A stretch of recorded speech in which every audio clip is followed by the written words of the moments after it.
Club of Thailand for a very special guest today, an old friend returning to the club. We're very, very pleased to have Datuk Sri Anwar Ibrahim here, one of the few politicians who seems to actually enjoy engaging with the foreign media. We'd like it to be a habit that spreads, but we're having some challenges. Before we get going, just a reminder that those of you who are passionate or interested, or even just beginners at chess, we have our chess evenings every Tuesday. It's good to come along then. The whole place is set up exclusively to work for that.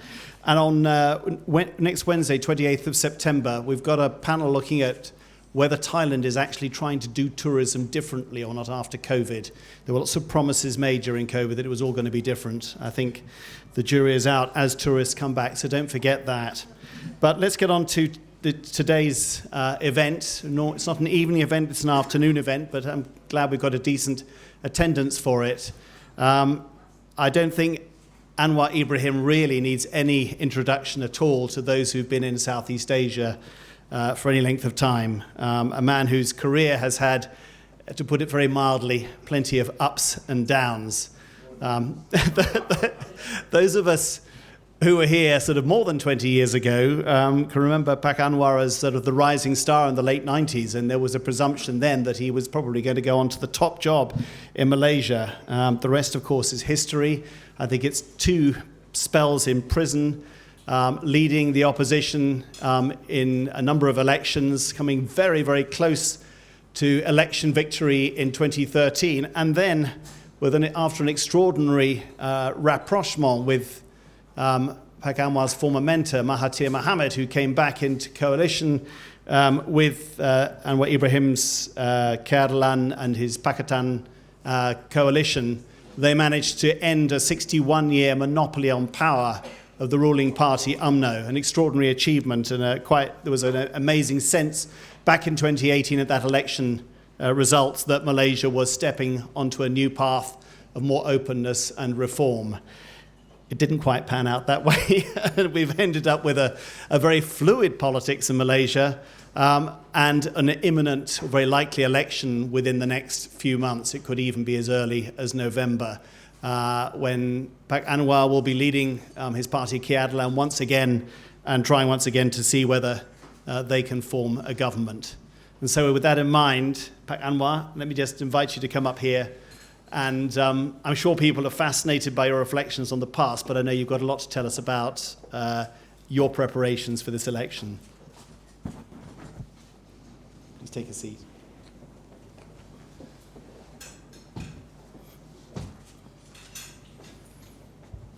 And just to let you know that once Pak Anwar's finished speaking, I will invite questions from the audience, prioritising working journalists, please, because they have questions that need answering. Thank you. And do you want to actually start with a statement, or would you like me to set the ball rolling with questions? Because I think a short statement. Okay, that would be great. Yeah. It's under statement, because normally a short statement can never work with a politician. Yeah. And more so, I was also a teacher, a professor. So I combined my profession as a professor and a politician. I will try my level best to keep the introductory remarks short. Thank you again, Jonathan, and the Foreign Correspondent Club of Thailand, which has given me ample opportunity to express my views here. It's better, the environment is better. And now, in Malaysia, I'm referring to Malaysia specifically, as compared to the past, because we can only have free expression overseas. So every time I have something very important to say, I would choose either Bangkok or Hong Kong or Singapore. And only then, I think Jonathan would recall that when I was in prison, in fact, my daughter was invited to speak and to express some of her concerns, both political and so family. So thank you very much. Now, we generally talk about post-normal times, which is really complex because too many things are happening at the same time. They call it simultaneity, simultaneous. The impact, the pace is fast, and it's also spontaneous. But in this region, we're grappling with some very serious and contentious issues. Democracy is unfortunately fragile, so fragility has somewhat impacted almost the entire region. Those who have had experience with democracy or democratic transition, I stress the importance of building institutions.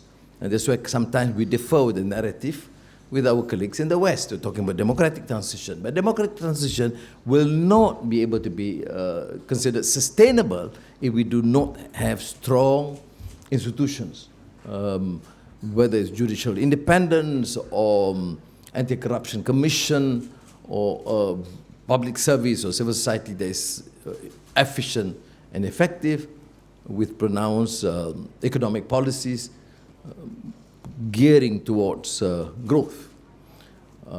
So that, to my mind, is a major concern, because I have been struggling for democratic reform and transition almost all my adult life. And then we are grappling also with the issue of economic hardship. Always political leaders tend to blame only the Russian-Ukrainian war, but I think the fundamentals have always been poor. The institutions tend to be corrupt, and the leaders, and therefore the fundamentals tend to be weak. I can see the present fiasco not as serious as the economic crisis in 97, 98, but then the fundamental flaws are there. So the political elites in our societies don't actually learn from their past blunders and experiences. It's all geared, motivated by personal aggrandizement and opportunism and enrichment. And as a result, the people, the Rakyat, suffer. So, and then, of course, we have a tendency to resort to nationalism or narrow nationalism, or in many societies, including Malaysia, racism and religious bigotry, which is, of course, sounds easy to deal with in a more sophisticated, educated society, but you have to really deal with the situation with the core of your supporters and the general population that can easily be attracted to racist or parochial appeals. I mean, it's not surprising. You see the trend in Europe, the growing racism. You can see Trump and the far right or the neocons in the United States. So it is really complex. If the answer is purely education, as we used to believe, I used to believe that, give them good education, they will mature and decide based on what is right or wrong. But this reminds me of what Eliot, and his brilliance, made a clear distinction between information, knowledge, and wisdom. And clearly, with information and the so-called knowledge, but we lack the wisdom. So these are issues that we have to grapple with. I mean, I think just introducing the complexities in post-normal times, coupled with the issue of spontaneous issues cropping up, complex and itself, and it is simultaneous, all happening at the same time. So thank you. Thank you. Pak Anwar, that's on a more specific level, because I think looking at the news that the election is going to be the most important thing happening in Malaysia. The last election, you and Dr. Mahathir led a quite extraordinary coalition that will be impossible to replicate. What kind of coalition could be formed at this election that would allow your party to be in government once again?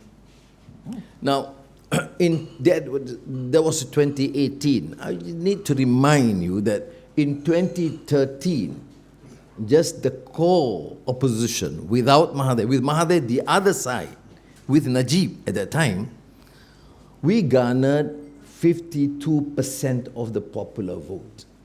All right? So it's not something that is deemed to be unsurmountable or too complex.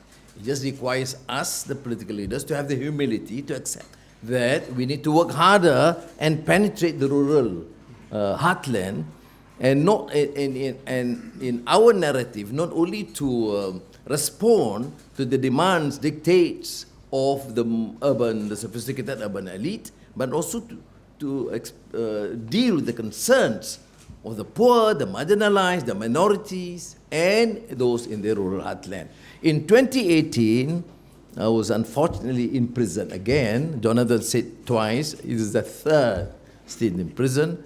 Now it's been taken over by someone else, and I hope we take turns.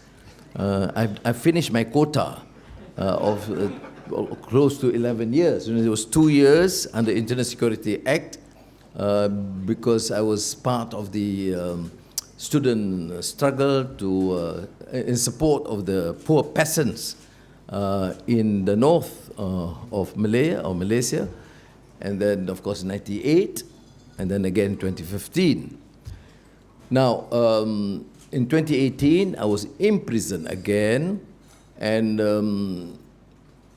my colleagues in the opposition said, now that Mahathir has initiated this campaign against Najib and called Najib a kleptocrat, I call many kleptocrats. Says Najib is not only the only kleptocrat in Malaysia, but so they decided to forge an alliance with Mahathir. Mahathir came to see me. He could not see me in prison. He went to court and appealed for me to work together just to remove Najib from the political scene. With a clear undertaking, an agreement signed that he will assume the premiership and will surrender power soon to Anwar. And this is all documented and signed. Of course, he reneged. That which is not surprising, his history. But so people just assume that without that sort of coalition, can we work? Now, I must say, that's why I need to remind you about what happened in 2013. Not only without a coalition, with this force against us, with Najib, we could muster 52% of the popular vote. But we didn't secure enough seats to form a government. Now, 2018, we did secure enough seats. And we did undertake some measures, reform in terms of judicial independence, anti-corruption measures. But it was half-hearted because the leader of the so-called reform government is not a reformer who does not believe in reform, who still believes in cronyism and tolerate some form of corruption as long as it is, and corruption to him is only if it happens or done by the opposition. And many of the issues, for example, elevating the problem of the poor, and then going back to strong racial overtones, like having a Congress, a Malay Congress, to harp on Malay supremacy, which runs contrary to our multiracial agenda, although we do. I do, without being defensive or apologetic, that we need to deal with the problem of the majority race in Malaysia. The majority of the Malays are still marginalized and poor. But dealing with it should not be based on race, and you should not harp on racial issue. If it's poverty, it is poverty. Or if it is corruption, it is corruption. The leader of the Islamic Party say no, corruption in Malaysia actually affect mainly the non-Muslims and non-Malays. I mean, such illogical, irresponsible statements tend to come out. So I believe that without Mahathir, although he's in the opposition, I'm not sure that he will support the coalition, opposition coalition, because he has announced that he will be the Prime Minister real candidate at the age of 97. Good luck. And not only that, but he wants to form a Malay coalition. When asked why didn't you surrender power to Anwar as promised, he says, no, Anwar is not qualified because he is the leader of a multiracial party. Only a leader representing a Malay party is qualified to be a prime minister. But I say, look, the majority of my party members are Malays, but this is a party for Malaysians. And this is more than 6 decades after independence. So that's a position. And Jonathan, I remain optimistic because if you look, those of you who understand the political development in Malaysia will realize there's a huge battle between the members of the ruling party coalition. The former Prime Minister Muhyiddin, who is a major partner of the UMNO-led coalition headed by the present Prime Minister, called the present Prime Minister failure, and the Prime Minister said, you also fail. So you have 2 major failures to lead the present coalition government. So I think we should have a fair chance this time around.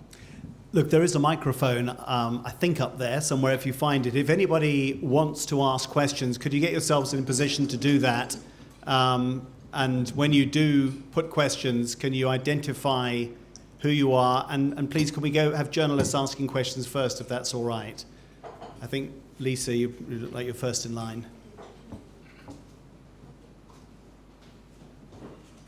Lisa Martin from AFP. Thank you so much for coming today.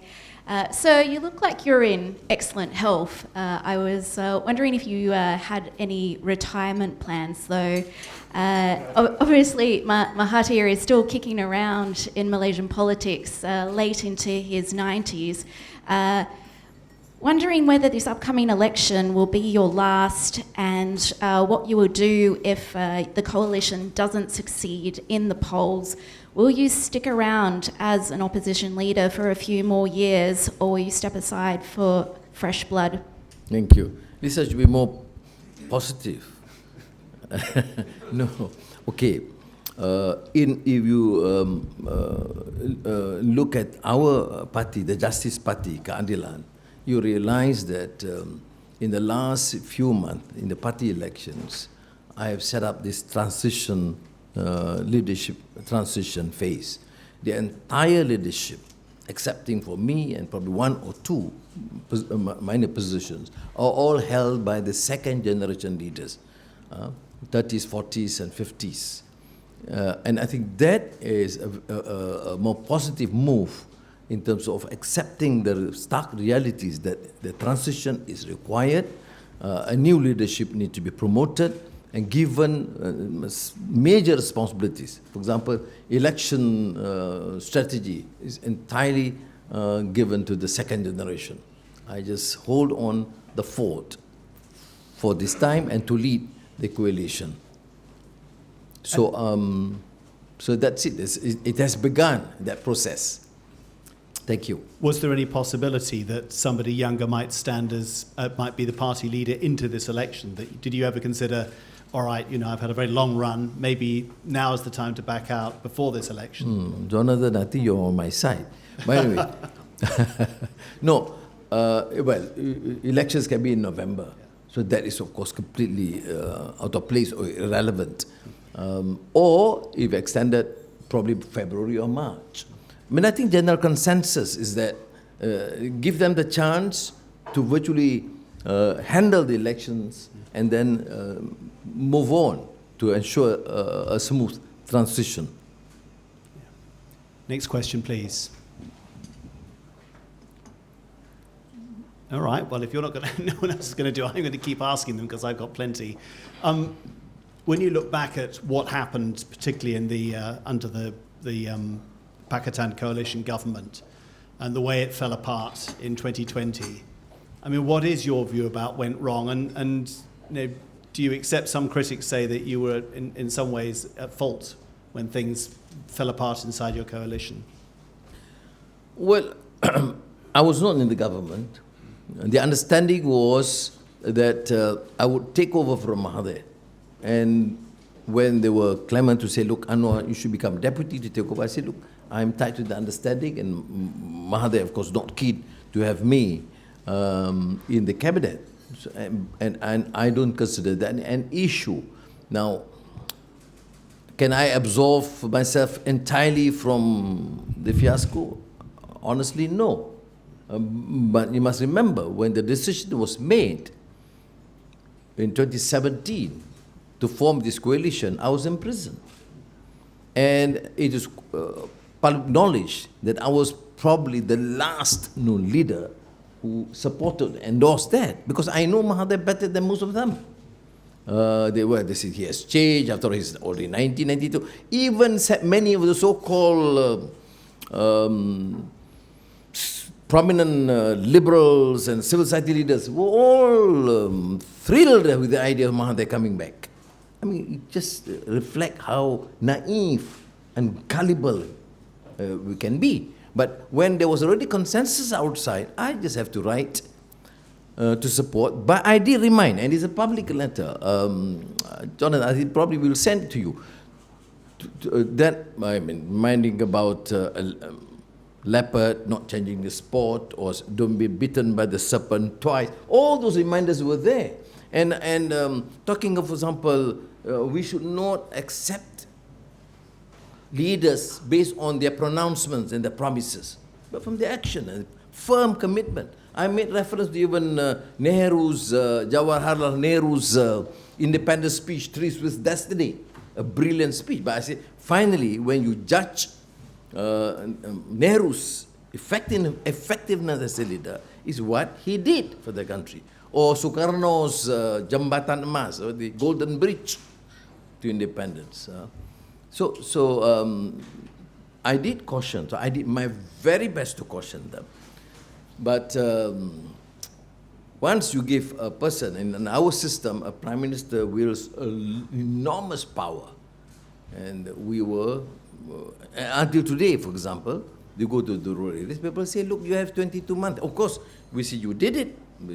There was some semblance of independence of the prosecution, otherwise Najib will not be prosecuted and jailed in the process. Yes, I have to acknowledge that. And there were attempts to embolden the Anti-Corruption Commission. But overall, people, it's still bread and butter issues. It's not whether you prosecute the corrupt. It's only part of the program. You see, good governance does not mean that you have judicial independence, effective enforcement policies, and good policies. It's also credible, effective economic policies that can propel the economy upwards, at the same time cater for the problems of the poor and the marginalized. So, and you talk about capitalism by promoting the big conglomerates and ignore the plight of the poor, irrespective of race. This will be, again, another contentious issues. Because when it comes to a debate at the base, in the villages, they say, okay, fair enough. Najib stole some billions. Well, it doesn't matter. We're quite convinced. But anyway, what is it for us? It's still bread and butter issues. So, of course, he was a short span.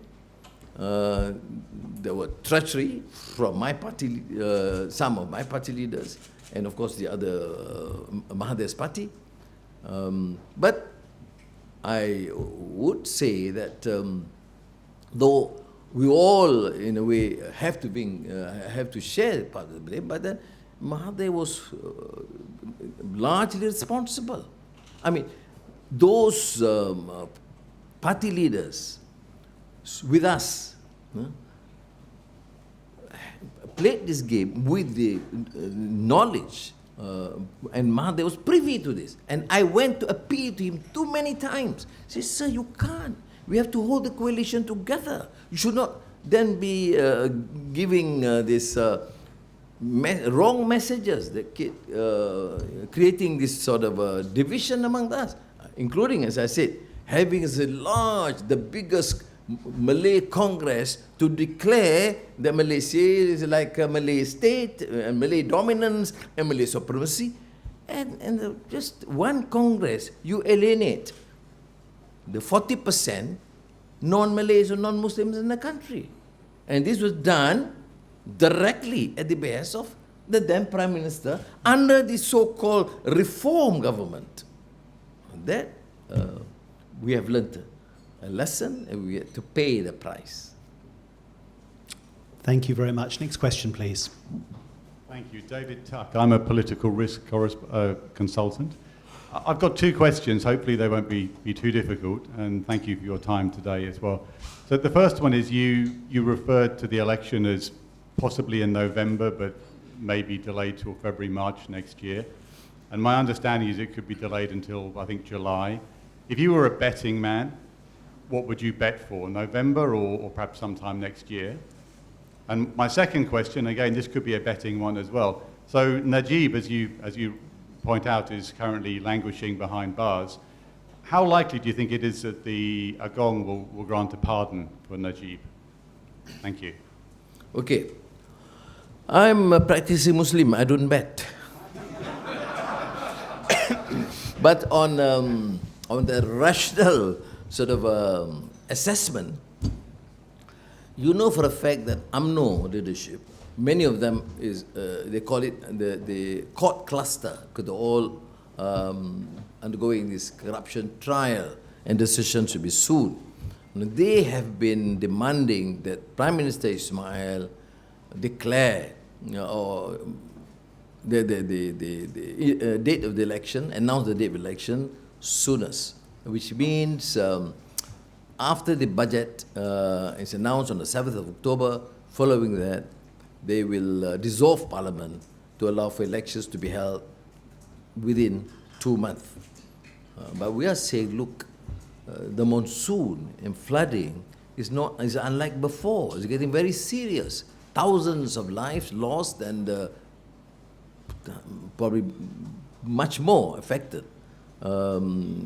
So we say the priority should be to settle this or deal with the problem, a flood problem, before the end of the year, and I think by January it should be resolved. Then after that you can have your elections.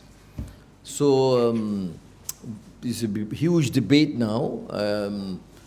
It depends on whether Ismail have got to concede to demands of his party, but not the majority in the coalition, and then of course have to persuade the Agong or the king to agree, because when it comes to announcing, dissolving parliament, announcing the date of elections, we have that clause, discretion of the king or the Agong.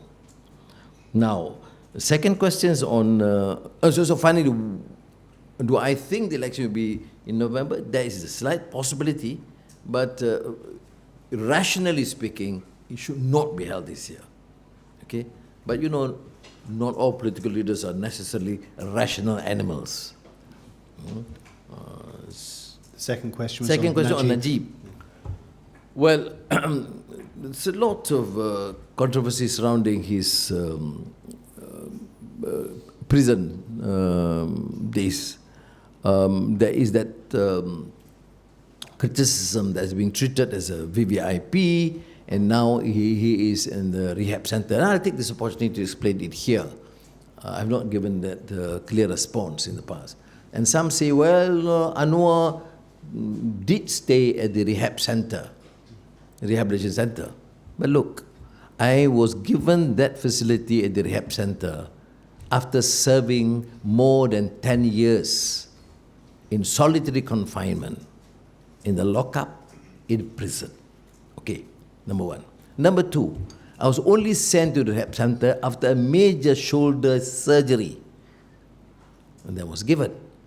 Now, this to me is a decision of the medical officers or the specialists. I do not want to interfere. To me, it's nothing personal. You see, if the doctors could really explain rationally, which they have not done so. In my case, everything was explained. Remember, the first time, that was under Mahathir. And the second, imprisonment 2015, and then Najib. I was thrown on the floor. On the cement floor for weeks before doctors came and said, look, with this back condition, you must give him at least a bed. Okay. So don't ever, I told them, compare to the Anwar experience with Najib. You know? If he wants to be treated in the same way, he served first 10 years, then he will be brought to the rehab center. If there is a surgery. But you know, it's some humanitarian issue involved. I mean, if he is really sick and the doctors ascertain that he is unwell, I will not want to make it an issue. I'm responding because his people tend to say that why can't Najib be sent to the rehab center with the facilities of the rehab center when Anwar was given the same treatment? What utter rubbish. I was treated like a common criminal, and that was after the major assault by the Inspector General of Police in 1998, okay? And I don't want anyone to be treated in that manner. But what a normal prisoner experience, you have to know. At least people are educated now that our prison conditions are atrocious. All right. Do you ever feel sorry for Najib? At the personal level, it's different. I know him. We are friends for decades. When I was the UMNO youth chief, he was my deputy. Of course, he represents the upper class of Malay aristocrat, and I come from the village. You can understand my predicament. But notwithstanding, we were friends. I know the family, and I certainly wouldn't want him to endure suffering beyond what is the penalty imposed. So I must differentiate between the personal concern, but you must accept rule of law and the punishment, you know, and the case. Although some of these people are trying to portray it, at least it is a politically motivated case. I mean, there is known by the international community, you know, and this is a clear case where sums of money, first the 42 million ringgit, and then 2.6 billion entered his account, and he acknowledged that, and then used the account, the money to either buy diamonds or send to his supporters. I mean, it's a clear-cut case. So I think if you view it positively, it's unfortunate for Najib, but it should be a lesson for all political leaders. When you are given or entrusted with power, don't squander public funds. But that, to my mind, is important. Now, have we learned the lesson? I don't believe so. Because I think the political elite, including in Malaysia, now is doing somewhat the same. In fact, I mentioned about this, the new 5G contract, and I, in Parliament, have said there is my concern because the DNB, with this 5G company, is somewhat going to be quite similar the experience of 1 MDB. That much money? Well, it will come to about 18 billion in total. It's a lot of money. Next question, please. Thank you, Mr. Anwar. You mentioned the monsoons of last year and the terrible floods that took place in northern Malaysia that everyone in this room, of course, is very aware of. I'd like to kind of segue into an existential environmental issue just to understand what your position might be. Because obviously this is an issue that would affect not only political parties, not only racial groups, and not only wealthy and lower income groups. It affects everyone. So my question is this. Recent studies of Western Antarctica, and in particular studies of what's called the Thwaites Glacier, which is now believed to be one of the largest glaciers in the world, about the size of Florida. It is now expected that that glacier will melt, decompose within 5 years. This is the new information based upon new contemporaneous studies. Now, what does this have to do with politics in Thailand and Malaysia? Well, actually, perhaps quite a bit. Studies of flooding conditions on the west coast of Malaysia, and in particular at Selangor and Penang, your areas or areas that you're very much familiar with, indicate that huge areas will be flooded far inland. And this may go even so far as to the outer boundaries of KL. But tens of thousands of hectares of land will be lost, both in the north and the south, and on the east coast as well, based on projected studies. So once Antarctica's mainland ice begins to melt, this flooding could happen much faster than anyone has anticipated, and certainly by 2030s. So my question is, since Malaysia and Thailand share a common coastal borders, would your administration, if elected, When elected. forgive me, when elected, within the next several months, we assume, would your administration be prepared to work with the Thai government to build coastal seawalls for both countries' protections? Because this seems to be the future for many areas in Southeast Asia. Vietnam, for instance, will be decimated, Taiwan, Hong Kong, and the like. So there doesn't seem to be much attention paid to this issue, but it really is an existential issue. Are you suggesting that these countries surround themselves entirely with seawalls? Because that seems like probably beyond any government. Well, I think you would have to make judicious choices of where those seawalls would be put up and what kinds of seawalls would be needed. But the fact is, something will have to be done, unless, of course, you're willing to just say, well, we're willing to lose. Thank you. Yeah, it's not exactly what we call a bread and butter issue.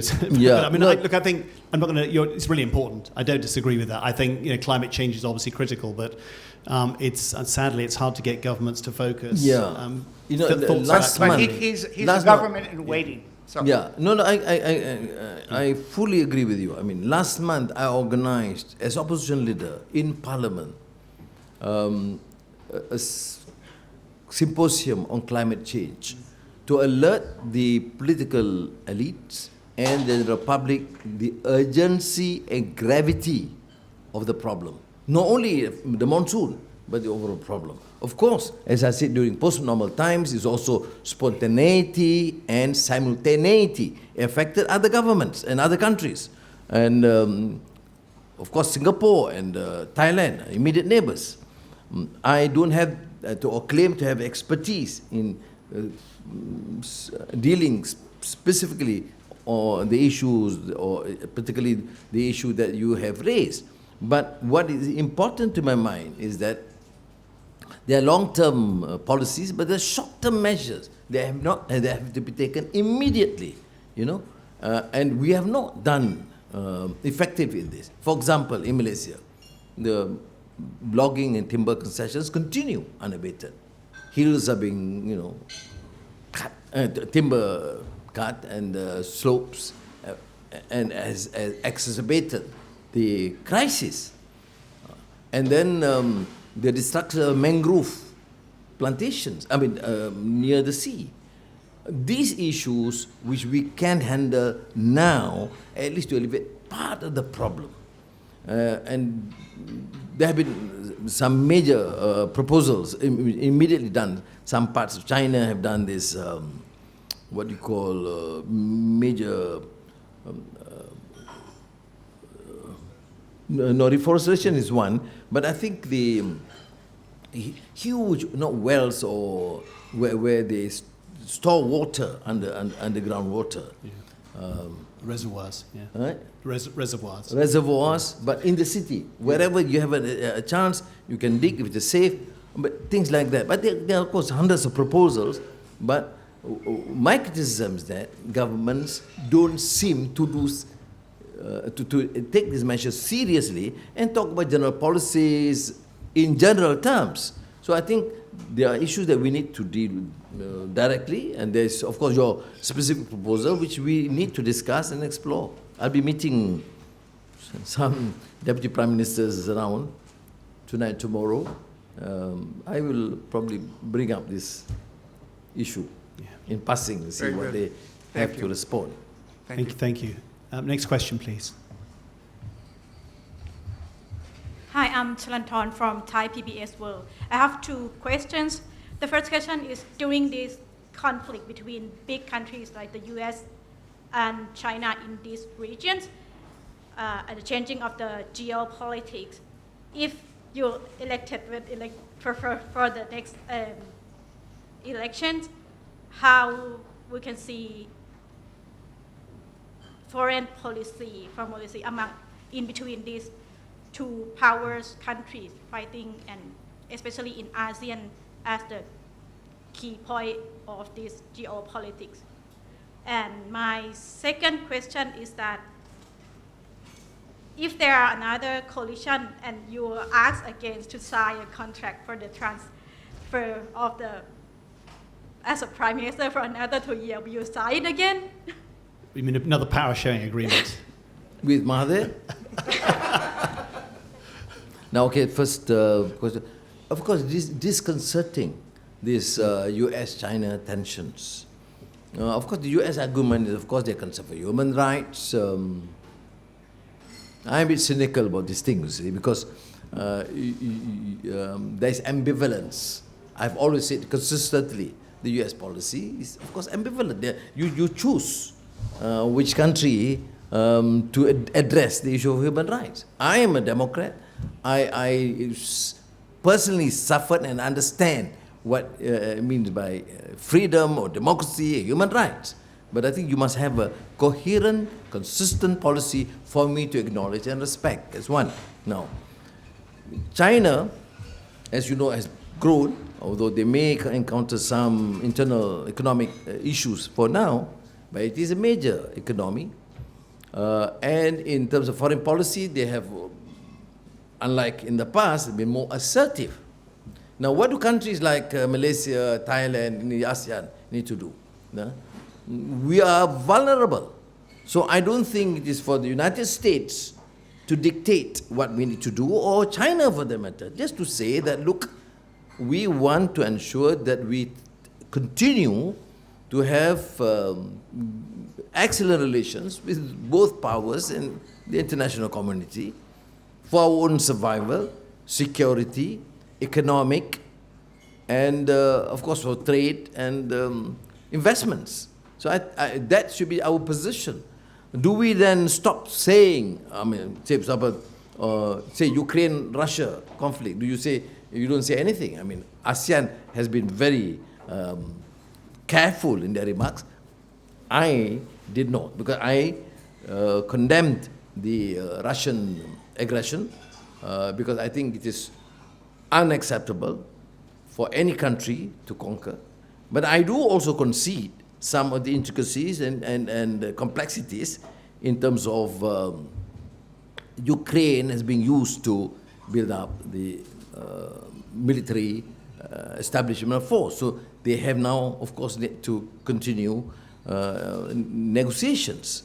But the principle of conquest is, of course, must be rejected at all costs. So we do express, but I think we know the limits because we can't pretend to be a great power ourselves. But to say that we can't express will be difficult because we represent the conscience of our nation. And an independent entity must exercise their freedom to express, although we can couch it in a more diplomatic language. And look at the situation in Myanmar. It's one of the worst in terms of problems of migration and atrocities. But we are not able to handle. ASEAN has not been that effective. Don't talk about the superpower. So I think we have to acknowledge our limitations and what we need to do, probably in a more pronounced manner. But what else? Where else do those fellas, those people suffering from these atrocities to go back to? If they go to the United States, they say something, we don't like it. When the EU says something, human rights, you don't teach us, we know. But then the onus is on us. And I would certainly plead to ASEAN leaders to be more pronounced in their position vis-a-vis the problems of Myanmar, be it the Rakhine or Rohingyas, so that these atrocities and exploitation, harlom, parlom, is not tolerated in our society. Now, on the issue of coalition, I'm leading a coalition actually. We have a Justice Party, we have Democratic Action Party, a very strong, formidable opposition. They have 42 members of parliament, although it's predominantly Chinese and Indians, but they also have Malays members, and also the Amanah. Amanah is a relatively smaller party, breakaway from the Islamic Party, because they feel that the position taken by the Islamic Party is too conservative, too tribal, too limited. And some of the rhetoric or narrative is probably not suitable in this time and age. For example, the leader of the Islamic Party called those who are not with him, particularly us in the opposition, people like infidels because they are without faith. I mean, this is dangerous to my mind, to start a political debate by calling people or condemning them as infidels and etc. It's not healthy at all. But we have to deal with it. I'm just an example. So this is the coalition. And there are smaller coalitions now, what you discussed with us. Yesterday we had a meeting and two smaller parties want to join, so we have to discuss what the parameters, what the principles. I don't think I would go for a coalition just for political expediency. Are they committed to democratic reforms, institutional reforms? Are they committed for economic policy that stop this excessive unbridled capitalism? Are they committed in terms of effective measures to combat corruption, which has become so endemic in this country? It's interesting enough, the Sultan of Perak, who is Deputy Agong, came out this morning with a very strong speech. And I think the people must welcome this. They come from Deputy King who said, look, corruption has become so systemic, endemic, and we must have a new resolve to combat this, otherwise the country will be destroyed. Arigato. Would you go into coalition with parts of UMNO if they were willing to do that, if there were a split? Well, the parts of UMNO, it depends. I mean, if they do not subscribe to the old obsolete racial policies of UMNO, okay, they come. But the last year, some of them did indicate their support to me as Prime Minister, and they sent the social declaration to the King. Okay? So I had the numbers, and of course, media, including international media, ridicule me, make fun of Anwar with the numbers, and which is formidable, convincing. But I can't divulge that information because this statutory declaration done under oath was sent to the King directly. I had only copy. I cannot compromise the position of the palace, which is not as in Thailand, but it is still quite delicate and complex in Malaysia.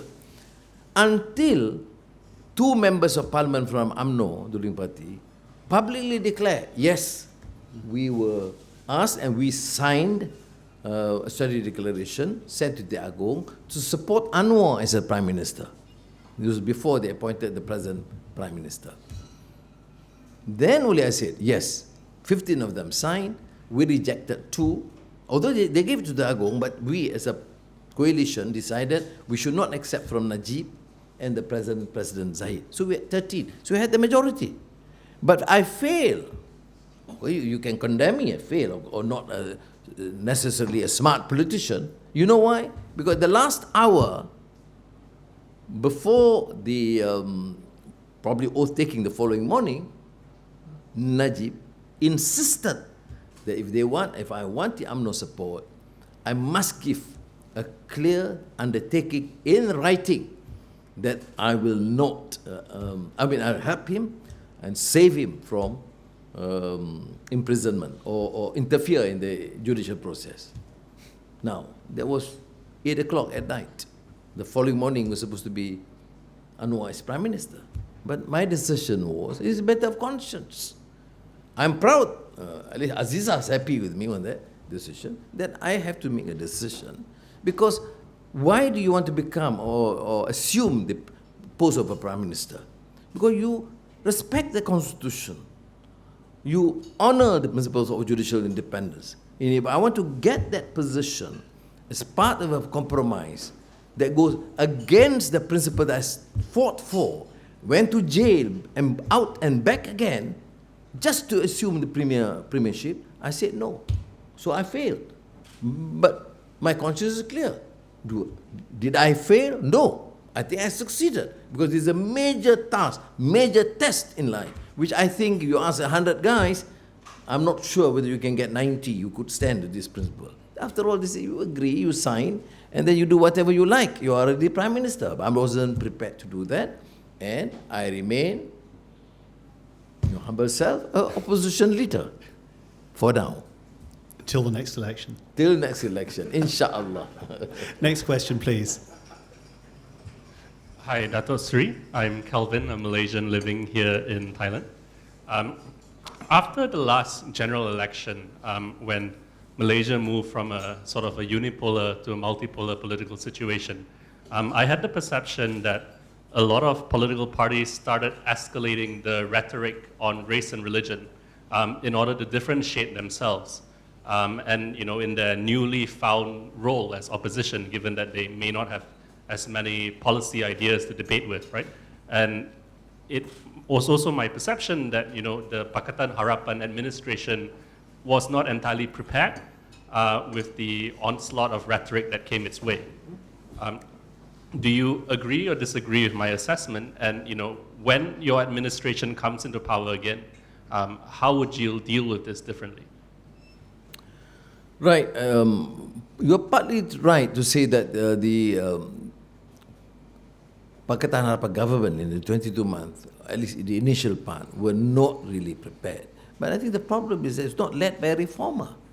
And after some months, it was proven that he was part of the conspiring to bring back these racial issues in particular. I mean, Mahathir does not use religion as much, but then racial, including, I said, the Congress, and there's some of the rhetoric. And then some private meetings with Malay ministers and Malay leaders dealing with the Malay issues. So you are right. Partly we tried to effect reform, but it was half-hearted because the Supremo at that time was not committed to the reform. How do you deal with it? I think we have to deal head on. I right now, of course, every other night of tomorrow I'm going back, and the after I'll be covering the 3 provinces, Penang, Kedah, and Perlis. And I've told my colleagues, I said, no, I'm not dealing with the urban areas anymore. I'm just focusing on the rural heartland and deal with it. I say you want a Malay government, you think I'm not a Malay? I'm not committed to the national language policy. I'm not a committed Muslim. I don't accept the constitutional agreement. I do, you see. But what the difference is, they're all my children. I mean, how do you expect me to be a prime minister when I discard 40% of our population? I mean, you have to deal with it. And I ask the Malays, are you being protected right now? Poverty is worse. Billions of dollars are being stolen by those who proclaim to become as Malay leaders or Malay Supremo. They are the richest. Look at the children. They're all billionaires. So we have to confront this issue. I don't take a defensive position or a apologetic position. Yes, I'm a Malay. Yes, I need to lead a multiracial country, which means we have to accept the stark realities and treat them as members of our family. It's not just a slogan of Keluarga Malaysia, which means nothing to the people. So to the extent that even corruption is corruption actually is a non-Malay problem. Can you beat it? How nonsensical. And because it comes from the Islamic Party, people are a bit guarded in terms of response. I said, no. You are either this totally absurd, and to my mind, even un-Islamic. You're corrupt. You can be a Muslim, you be a Christian, it does not matter. The entire force of law must continue. Like you are living in poverty, you're poor, okay? The majority of the Malays are poor, yes. But there are pockets of Chinese in the urban squatters and the ethnic Indians or the Sarawakians and the Sabahans who are poor. You deal with it as a policy. So I think we need young professionals, and the young Malaysians from all ethnic divide to come out and to challenge this. You must save the country. I mean, Malaysia has the potential, has the capacity, but you are being deflected, hijacked. Even Islam is being hijacked. I remember, Jonathan, after 9/11, I smuggled this piece from prison. I wrote about who hijacked Islam. Okay, this just weeks after 9/11. I knew about 9/11 days after because they were saying, man, Twin Tower in New York. I said, but I can't imagine. They say, oh, bombing. Okay, it's like something normal. Until I think about 3 days later, my counsel came and showed me some pictures. I said, my God! So it affected me too, because it's Islamic terrorists. So we are talking about Islamophobia. You are giving weapon to those who are anti-us to use this. So I then wrote this piece, and it was published by Time magazine at that time. Who hijacked Islam? And the same argument. The danger is because of the atrocities committed by the few in the name of Islam, it will be used by dictators, authoritarian leaders in the Muslim world to inflict more harm on the ordinary Muslims and protect their turf. So you finally, all the corrupt leaders and the dictators are found to be safe as long as they declare war against the Islamic terrorists. And that, I thought, was a fumble on American foreign policy at that time. They were so obsessed about this whole idea of pockets of terror, which we must fight. I agree, but you embolden the state terrorism in a way. So, my friend Calvin, welcome back and fight. Thank you very much. Next question, please. Hi, I'm Temme from Singapore Straits Times. So I have two questions. So my first one is, sir, are you here working or on holiday? And what's your reason for your visit to Thailand, and why address the journalists here? So that's one. And my second is a bit more to do with Jonathan's question just now. So if Zahid is also convicted and cannot carry out the UMNO presidency, would PH then find it more amenable to work with BN?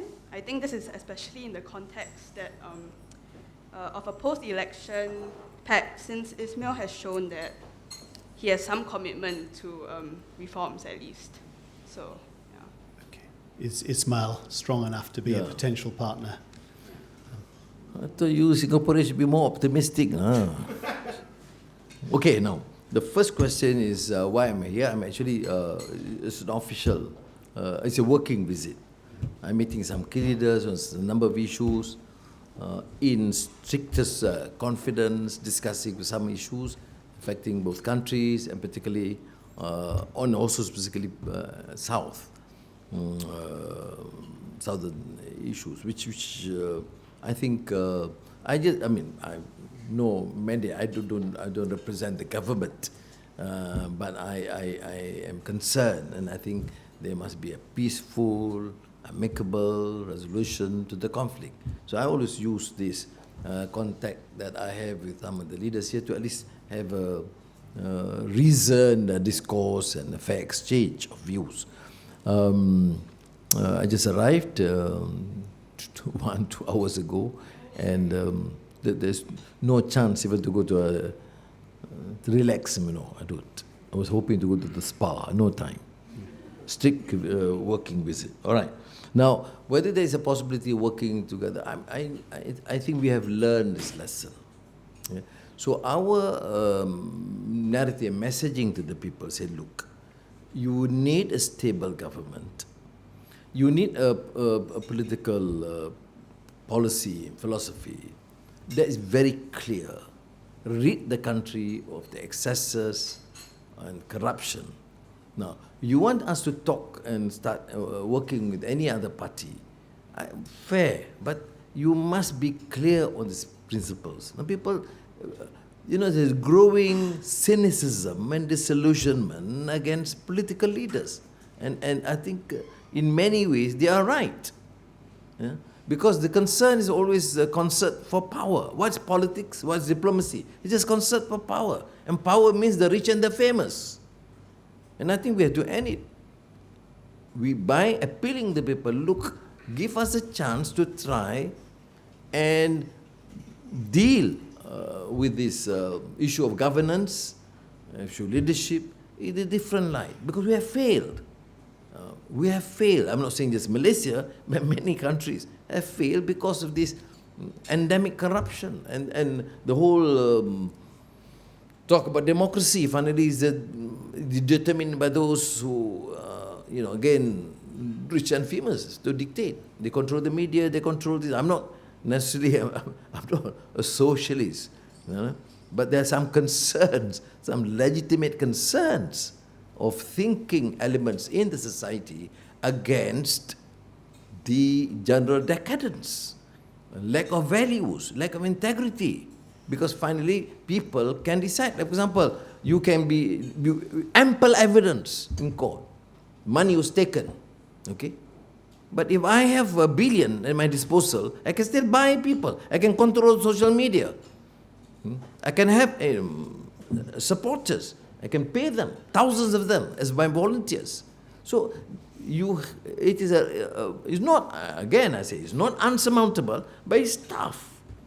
But it takes, they could profiles and courage, tenacity of purpose and courage of conviction. All right? And I'm optimistic. Thanks very much. Do we have another question? Please identify yourself. Hi, my name is Daniel Pellerin. I'm a professor here at Mahathir. Sir, you mentioned the difference between knowledge and wisdom. And we've heard, and everybody here is aware of all the hard knocks you've taken, and they seem to be on a somewhat different level than what most politicians experience. So I was wondering, after years of, as you said, sleeping on the concrete and betrayals that were probably from your perspective pretty extreme, and of course more than the usual disappointments, how are you a different man because of those episodes? What has that taught you at the level of wisdom, and how do you bring that to politics? A difficult question. No, first of all, you mature in the process. People say, oh, have you changed? It's not true. You need to change. It's either change for the better, like the principle of reform. What's reform? It's affecting change for the better. I have talked about democracy and freedom all my life, but experiencing years in prison and looking at the sufferings endured by many people, some guilty, some innocent, some very poor and they had to resort to stealing, whatever, and the way they were punished, then you tend to realize the meaning of freedom when you have experienced unfreedom. The meaning of justice when the system is grossly and manifestly unjust towards you. I've seen in prison, well, you know, I'm sorry to confinement, I can't see people readily, but when you cross either to go to meet the judge or the family member, to meet the lawyers or go out to the clinic, you cross. You see one experience, I saw this young guy, see, black eye. So black eye resonate well with me, because I had experienced it. And then I asked the guy, because the guy cannot speak to me, I said, what's the problem? He said, he found stealing jean from the shopping mall. Huh? Stealing. And how long has he been here? 6 months. Why so long? Because he's waiting for the trial date and he has no bail. And that's it. 6 months for stealing the bloody jeans. And you have people stealing billions are still squatting around, enjoying themselves. What justice are you talking about? So you understand that. I've seen hundreds, you know, my solitary confinement cell, they have, you know, this caning for foreign workers. So I could not bear that. I mean, you know, pack up. I said to the prison officer, I said, look, why do you torture me? I said, no, you torture me listening, having to listen for about 1.5 hours of this episode. I said, so okay, they remove me to the library, but what is the offense? I mean, if you are found to rape and murder and brutalize one girl somewhere, I can understand, is it? But here, you're a foreign worker, illegal foreign worker. And I said to myself, what's the... So when I walk, they will say, Tusri, please help us. You know, I mean, you know, that keep ringing. So somebody I say, it pricks your conscience, if you have conscience. Now, you should not forget that when you're already free or you're in a position of power or influence. So I think, upon reflection, I always say probably, you know, talking about a theoretical framework about change, about reform, about democracy, values, is not the same experiencing and looking at it. And when I talk with passion. And I will use whatever power and influence I have to champion. But who cares? You think you're going to gain some votes? You fight for this guy, the 16-year-old guy with a black eye for stealing jeans? No. Because the other guy with a few $100 million can determine the fate of that constituency, of the state. So you will have to then believe and continue. So what have I learned? I learned that the system, however you portray it by the political elite, is not what is reflected in the true case on the ground. So, yes, I have learned. Yes, in many ways I have changed. I have more passion for these things. I speak from, not only from experience, but passionately about the welfare. That's why when they say, but this fellow is a Malay, we have to help him, but this Chinese. But I say, when you are there in that position, it does not matter whether you are a Malay or Chinese or German, it does not matter. You know, injustice is injustice. What the pain the person had to endure is just pain. You know? So these are humanitarian ideals that we're talking about. Thank you. Just one last question before we finish up. It's been on my mind. Have you decided yet which Shakespeare character in which Shakespeare play you're most like? As a young man, of course, Romeo and Juliet. But I think seriously, as I see it, and also from the spiritual philosophical angle, I think Hamlet still remains to me.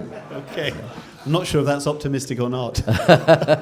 But, I mean, there are areas, for example, King Lear, you know, the final curtain, the dialogue with Cordelia, that has a strong, compelling message. You know. Not that he was a just king, but then towards the end, how he views and the injustice that he inflicted upon him, that he experienced, and how he then had to express to Cordelia was just fantastic. Anwar Ibrahim, thank you very much indeed for speaking to us at the club.